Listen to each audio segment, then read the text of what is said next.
भारत में cyber crime की घटनाएं पिछले कुछ समय से तेजी से बढ़ी हैं और अब एक नई रिपोर्ट में ये सामने आया है कि इस साल देश को साइबर अपराधों के कारण लगभग 20,000 करोड़ रुपए का आर्थिक नुकसान हो सकता है। इस रिपोर्ट को सिक्योरिटी फर्म क्लाउडसेक ने तैयार किया है, जिसमें ये बताया गया है कि स्कैमर्स फिशिंग स्कैम, नकली डोमेन और अन्य धोखाधड़ी के जरिए साइबर क्राइम को बढ़ावा दे सकते हैं। रिपोर्ट्स की माने तो अकेले कंपनियों के नामों का दुरुपयोग कर लगभग 9,000 करोड़ रुपए का नुकसान हो सकता है। इसके अलावा स्कैमर्स फर्जी मोबाइल ऐप्स और वेबसाइट्स के जरिए लोगों को अपना शिकार बना सकते हैं। साइबर अपराध का असर न केवल आम लोगों पर पड़ता है, बल्कि कंपनियों पर भी इसका बड़ा प्रभाव हो सकता है। स्कैमर्स बड़े नामी ब्रांड्स और कंपनियों के नाम का इस्तेमाल कर धोखाधड़ी करते हैं, जिससे इन कंपनियों की छवि पर प्रतिकूल असर पड़ता है। रिपोर्ट्स में ये भी कहा गया है कि इससे कंपनियों को लगभग 6,000 करोड़ रुपए का नुकसान हो सकता है। वहीं आम लोगों को करीब 14,000 करोड़ रुपए तक का नुकसान उठाना पड़ सकता है। स्कैमर्स फिशिंग स्कैम्स, नकली जॉब पोस्टिंग और निवेश के नाम पर फ्रॉड जैसी घटनाओं को अंजाम दे सकते हैं। इस रिपोर्ट में भारतीय साइबर कोऑर्डिनेशन सेंटर I4C के डाटा का भी उल्लेख किया गया है।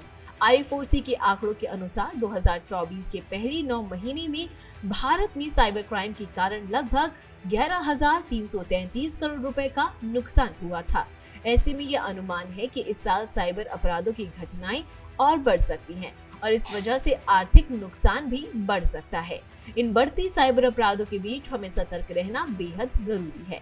अक्सर सोशल मीडिया प्लेटफॉर्म्स पर लुभाने वाले विज्ञापनों की आड़ में धोखाधड़ी की जाती है, इसलिए हमें कभी भी इन विज्ञापनों के लालच में नहीं आना चाहिए। किसी भी अनजान व्यक्ति द्वारा भेजे गए मैसेज या ईमेल पर भरोसा करना भी खतरनाक हो सकता है, खासकर जब इसमें दिए गए लिंक पर क्लिक करने को कहा जाता है। ऐसे लिंक से हमेशा बचना चाहिए और कभी भी अनजान सोर्सेज से कोई भी ऐप या फाइल डाउनलोड नहीं करनी चाहिए।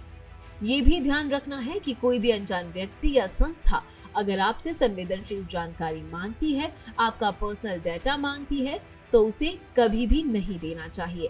आपको ये समझना होगा कि साइबर क्राइम के शिकार होने से आपकी वित्तीय सुरक्षा और व्यक्तिगत जानकारी दोनों खतरे में पड़ सकती है।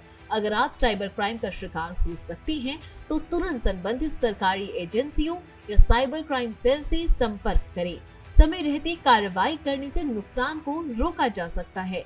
इसलिए यदि आप शुरुआती समय में कार्रवाई करते हैं, तो आपके द्वारा किए गए नुकसान को कम किया जा सकता है। साइबर क्राइम से बचाव के लिए हमें साइबर सुरक्षा के नियमों का पालन करना चाहिए और हर समय सतर्क रहना चाहिए। ऑनलाइन दुनिया में अपनी सुरक्षा सुनिश्चित करने के लिए ये आवश्यक है कि हम समझदारी से काम लें और किसी भी संदिग्ध गतिविधि के बारे में सचेत रहें। फिलहाल खबरों में बस इतना ही। ऐसे ही और खबरों के लिए देखते रहिए भारत एक्सप्रेस डिजिटल। नमस्कार।